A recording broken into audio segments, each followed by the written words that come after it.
আসসালামু আলাইকুম ওয়া রাহমাতুল্লাহি ওয়া বারাকাতুহু। আশা করি আল্লাহর রহমতে আপনারা সবাই ভালো আছেন। এশিয়া মহাদেশের একজন নিষ্ঠুর পাশবিক স্বৈর শাসকের ব্যাপারে আপনাদেরকে বলবো আজ, যিনি মাত্র 3 বছর 8 মাস 20 দিন উনি দেশটির প্রধানমন্ত্রী ছিলেন এবং দেশটি শাসন করেছেন। এবং উনি যখন ক্ষমতা গ্রহণ করেন তখন ওই দেশটির জনসংখ্যা ছিল 80 লক্ষ এবং উনি মাত্র 3 বছর 8 মাস 20 দিন ক্ষমতায় থাকার পরে উনি এই 80 লক্ষ মানুষের 1/3 মানুষ উনি পাশবিকভাবে নিষ্ঠুরতার সহিত এবং খুবই মর্মান্তিকভাবে তাদেরকে খুন করেন বা হত্যা করেন। এটা কি কোনো জাতিগত দাঙ্গা ছিল? ধরুন আমাদের বাংলাদেশে আমরা বাঙালিরা বাস করি, অনেক আদিবাসী ভাইরা বাস করে, সাঁওতাল, মারমা, চাকমা। উনি যখন খুন করেছেন বা ওনার শাসনামলে যে মানুষরা মারা গিয়েছেন, এরা কি এরকম জাতিগত কোনো দাঙ্গায় মারা গিয়েছিল? উত্তর হবে না। এরা কি কোনো ধর্মীয় বিদ্বেষের জন্য মারা গিয়েছিল? মানে বুদ্ধ, খ্রিস্টান, ইসলাম বা হিন্দু যে ধর্মীয় লোকগুলা পারস্পরিক যুদ্ধ করে মারা গেছে? তাও না। এটা কি কোনো বিদেশে বহির আক্রমণে মারা গেছে? ধরেন 1971 সালে আমাদের মুক্তিযুদ্ধের সময় আমরা দেশ স্বাধীন হওয়ার জন্য আমাদের অনেক দেশপ্রেমিক জীবন দিয়েছেন। এই হত্যাকাণ্ডটা কি যে দেশের কথা বলছি সেই দেশে কি এরকম স্বাধীনতার জন্য মারা গিয়েছিলেন? তাও না। শুধুমাত্র সেই ভয়ঙ্কর নিষ্ঠুর স্বৈর শাসকের একটি মতবাদ, উনি শুধুমাত্র ওনার মতবাদ বা ওনার চিন্তাকে প্রতিষ্ঠিত করার জন্য উনি এই হত্যাকাণ্ডগুলা করেছিলেন। ওনার মেইন ইন্টেনশন ছিল, উনি একজন কমিউনিস্ট নেতা ছিলেন।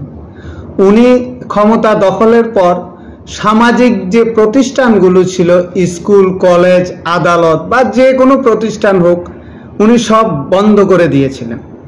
কারণ উনি কমিউনিস্ট নেতা ছিলেন। উনি সমাজ ব্যবস্থাকে কৃষিভিত্তিক করতে চেয়েছিলেন এবং উনি ক্ষমতা দখল করার পরে উনি বলেছিলেন যে আমার দেশে 2 ধরনের লোকই প্রয়োজন, আর কোনো পেশার লোক প্রয়োজন নাই। 1 সৈনিক, 2 কৃষক। সবাই কৃষিকাজ করবে এবং যারা ওনার নীতি মানবে না তাদেরকে খুন করার জন্য সৈন্য দরকার। এবং খুবই দুঃখের ব্যাপার, উনি 12 থেকে 16 বছরের কিশোরদেরকে যারা স্কুলে পড়ার সময় তাদেরকে উনি বেছে নিয়েছিলেন এই নিষ্ঠুরতার জন্য। তাদেরকে সৈনিক হিসাবে যোগদান করিয়েছিলেন এবং তাদের পোশাক ছিল কালো রঙের। আমি কার কথা বলছি? এটি এশিয়ারই একজন স্বৈর শাসকের কথা, তারই গল্প। তার নাম ছিল পল পট বা সালোৎসার। পারিবারিক নাম ছিল সালোৎসার। তার নিকনেম ছিল পল পট। পল পট শব্দের অর্থ হচ্ছে বড় ভাই। তিনি একজন কমিউনিস্ট নেতা ছিলেন এবং কত নিষ্ঠুর ছিল ওনার শাসনামলটি। মাত্র 3 বছর 8 মাস 20 দিন। দেখুন, ওনার আমলে কেউ চশমা পরতো না। কেন চশমা পরতো না? কারণ ওনার ধারণা ছিল যারা চশমা পরে তারা বুদ্ধিমান বা শিক্ষিত। এবং উনি ক্ষমতা গ্রহণ করার পরে এই পল পট, কম্বোডিয়ার সাবেক প্রধানমন্ত্রী, উনি ক্ষমতা গ্রহণ করার পরে সবার আগে উনি যেটি করলেন, বিদেশিদেরকে দেশ থেকে তাড়িয়ে দিলেন এবং শিক্ষিত যত লোক আছে, ডাক্তার, ইঞ্জিনিয়ার, উকিল, শিক্ষক, যারা শিক্ষিত বা বুদ্ধিজীবী, তাদেরকে নির্বিচারে আগে হত্যা করতে লাগলেন। এবং উনি খুব নিষ্ঠুর বা ওনার সৈন্যরা খুব নিষ্ঠুরভাবে মানুষকে হত্যা করত। তারা গুলির মাধ্যমে হত্যা করত না। গুলির হত্যা খুব সহজ। আপনি একটা গুলি মারলেন, তার বুকে বিঁধল, মাথায় লাগলো, সে মারা গেল। তারা গুলি কিনতে টাকা খরচ হয়, সেই জন্য তার এই কিশোর সৈনিকরা খুব নিষ্ঠুরভাবে মানুষদের হত্যা করত। যেমন বেলচা দিয়ে, লাঠি দিয়ে পিটিয়ে তাদেরকে আধামরা করে তাদের দ্বারাই কবর খুঁড়ে সেই কবরে এই অর্ধমৃত আহত লোকদের ফেলে দিয়ে উনি মাটি চাপা দিতেন এবং মুখের মধ্যে পলিথিন গুজে দিতেন শ্বাসরোধ হয়ে মারা যেত, এবং মাথার মধ্যে পলিথিন বেঁধে দিতেন, শ্বাসরোধ হয়ে মারা যেত, পানিতে চুবিয়ে মারতেন, ডুবিয়ে মারতেন, এবং বিভিন্ন ধারালো অস্ত্র দিয়ে খুঁচিয়ে খুঁচিয়ে মারতেন। এবং ওনার সবচেয়ে নিষ্ঠুর কাজ ছিল শিশুদেরকে হত্যা করা। শিশুদেরকে উনি হত্যা করতেন, বা তার সৈনিকরা পায়ে ধরে তাকে বিশাল গাছের লগে বাড়ি দিত, গাছের সঙ্গে বাড়ি দিয়ে শিশুদেরকে হত্যা করত, শিশুদের পায়ে ধরে জোরে বাড়ি দেওয়া হতো। এই ছিল পল পট এর ইতিহাস। এই পল পটের উত্থান কোত্থেকে? এই পল পট 1925 সালে কম্বোডিয়ার একটি দরিদ্র কৃষক পরিবারে জন্মগ্রহণ করেন। ওনার দুঃসম্পর্কের আত্মীয় রাজা ছিলেন, তখন ওই দেশে রাজ প্রথা ছিল। এর ফলে উনি দরিদ্র পরিবারে জন্মগ্রহণ করার পরেও উনি একটি ভালো স্কুলে পড়ালেখার সুযোগ পান, এবং কিছুদিন ওই স্কুলে পড়ালেখা করার পরে উনি ফ্রান্সের প্যারিসে যান। কিন্তু প্যারিসে উনি ওনার শিক্ষা জীবন শেষ করতে পারেননি। এর আগে 1953 সালে মাত্র 28 বছর বয়সে উনি দেশে ফিরে এসেন, এবং 1953 সালে উনি দেশে ফিরে এসে কমিউনিস্ট বিভিন্ন ছোটখাটো দলদের সাথে উনি জোটবদ্ধ করেন এবং একটি দল গঠন করেন, এবং 1963 থেকে 1981 সাল পর্যন্ত ওনার দল খেমার রোজের সাধারণ সম্পাদক ছিলেন এই কম্বোডিয়ার স্বৈরশাসক পল পট বা সালোৎসার। খেমার রোজ মানে কি? খেমার শব্দটি ওদের জাতীয়বাদের একটি শব্দ। খেমার মানে কমিউনিস্ট বা কম্বোডিয়ান জাতীয়তাবাদ, রোজ মানে লাল। খেমার রোজ মানে তাদের জাতীয়তাবাদের লাল একটা প্রতীক। এই ছিল তাদের মূলনীতি। এবং যেটি আপনাদেরকে বলছিলাম, 1975 সালের 17 এপ্রিল উনি তৎকালীন যে শাসক ছিলেন লোন নল তাকে পরাভূত করে কম্বোডিয়ার রাজধানী নমপেন দখল করেন। এবং উনি যখন কম্বোডিয়ার রাজধানী নমপেন দখল করেন, লোন নলকে পরাজিত করে বা বিতাড়িত করে, তখন কম্বোডিয়ার জনগণ বিজয় উল্লাস করেছিল। লক্ষ লক্ষ লোক রাজধানী নমপেনের রাস্তায় নেমে এসেছিল, এবং ওনার খেমার রোজদের সৈনিকদের এবং ওনার পক্ষ নিয়ে বিজয় উৎসব করেছিল, বিজয় মিছিল করেছিল। কিন্তু এই কম্বোডিয়ার জনগণ খুনাক্ষরেও ভাবতে পারেনি অল্প কয়েক ঘন্টার ভিতরেই তাদের এই বিজয় উল্লাস দুঃস্বপ্নে পরিণত হবে।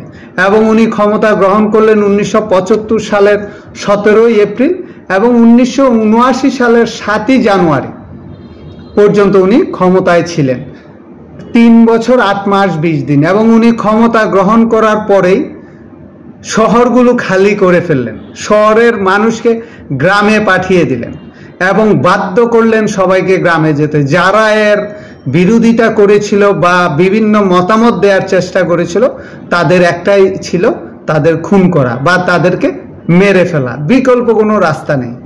কারণ উনি ক্ষমতা গ্রহণের পরে প্রথমবারই বলেছিলেন যে আমার এই দেশে 2 ধরনের লোক থাকবে, এক সৈনিক এবং একজন কৃষক, বাকি সবাইকে উনি মেরে ফেলতেন। এবং যেটি বলছিলাম, চশমা কেউ পরতো না সেই সময়ে কম্বোডিয়াতে, কারণ ওর সৈনিকরা ভাবতো যারা চশমা পরে তারা শিক্ষিত বা বুদ্ধিমান হয়, তাই কেউ ভয়ে চশমা পরতো না। এবং সামাজিক প্রতিষ্ঠান, স্কুল, কলেজ বা ধর্মীয় উপাসনালয় বা এই জাতীয় আদালত, সব কিছু, হসপিটাল সব উনি বন্ধ করে দিলেন এবং সবাইকে কৃষি কাজে লাগিয়ে দিলেন।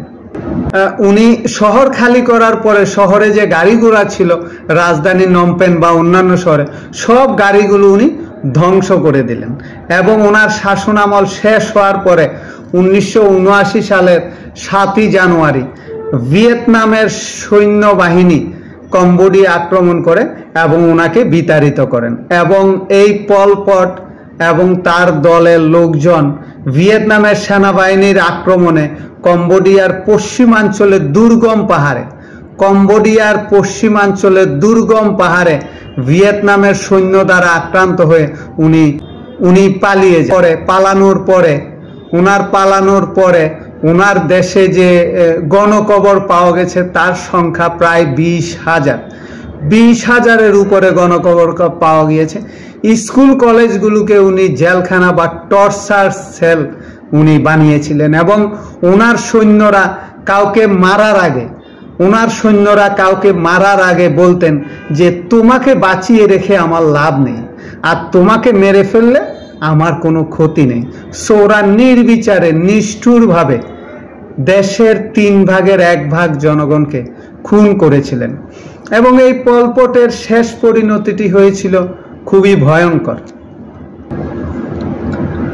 উনি 15 এপ্রিল 1998 সালে উনি আত্মহত্যা করেন। তার পরিণতিটি খুবই নিষ্ঠুর ছিল। শেষ জীবনে উনি সবাইকে হারিয়েছিলেন, ওনার দলের লোকদেরকে হারিয়েছিলেন, এবং উনি আত্মহত্যা করেন।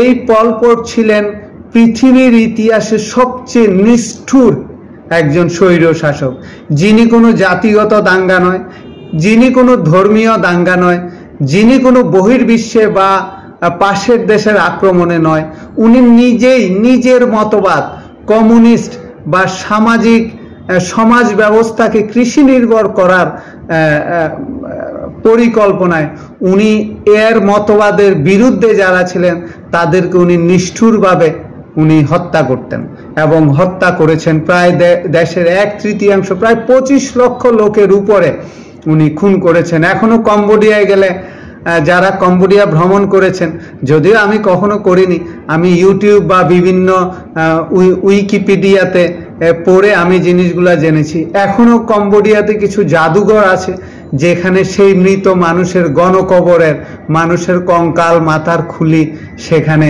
পরিদর্শনের জন্য রাখা হয়েছে। এবং যেটি বলছিলাম,